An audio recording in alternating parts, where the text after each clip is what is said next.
Saudara-saudariku yang dikasihi Tuhan, Shalom, salam damai sejahtera untuk Anda semua. Hari ini kita merayakan Hari Raya Santo Petrus dan Paulus, dua tokoh soko guru iman dalam gereja. Saya ingin menyoroti bagaimana iman gereja pada saat ini dalam situasi pandemi. Ada semacam gambaran, walaupun ini mungkin kurang begitu tepat, tetapi saya akan tetap menyampaikan kepada Anda sebagai suatu wacana kecil. Di zaman digital ini, iman bisa jatuh menjadi sekedar tontonan. Iman tontonan. Salah seorang umat mengeluh kepada saya, kita sekarang ini banyak mengikuti webinar, seminar-seminar melalui Zoom, entah melalui YouTube. Banyak sekali seminar-seminar imani untuk anak muda, seminar-seminar pengetahuan teologi, liturgi untuk orang-orang dewasa.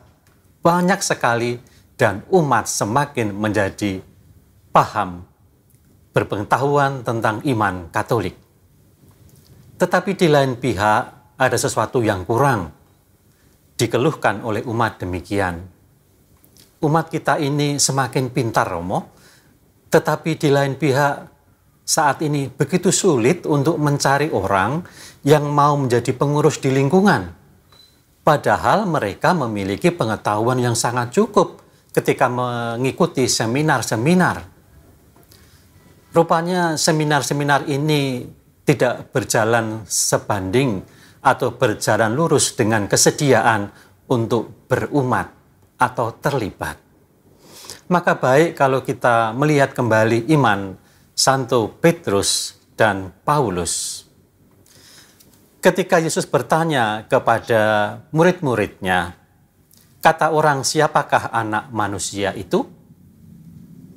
Yesus bertanya kepada ke-12 muridnya, dan jawaban yang sangat hidup diberikan oleh Simon Petrus.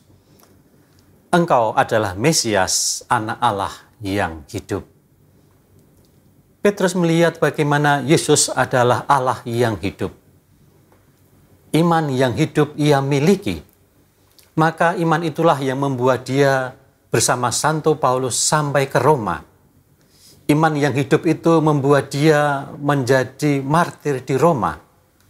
Iman yang hidup itu menggerakkan banyak bangsa untuk percaya kepada Yesus. Walaupun mungkin pengetahuan mereka pada saat itu tentang Yesus, tentang teologi, tidak sebesar yang sekarang kita ketahui. Maka rupanya semangat iman Petrus bukanlah iman tontonan, tetapi iman yang hidup. Santo Paulus juga sama. Santo Paulus memiliki iman bukan hanya iman tontonan, tetapi iman yang hidup. Maka saya mengajak Anda, mari kita mengikuti webinar sebanyak-banyaknya. Kita mengikuti seminar apapun, liturgi, teologi, katekese, sebanyak-banyaknya. Tetapi setelah itu, mari kita berlaku seperti Santo Petrus dan Paulus. Kembali dalam hidup gereja, berlingkungan, masuk dalam organisasi-organisasi kategorial. Apapun itu, jadikan iman Anda iman yang hidup. Pengetahuan iman tanpa masuk kembali dalam hidup menggereja akan mati.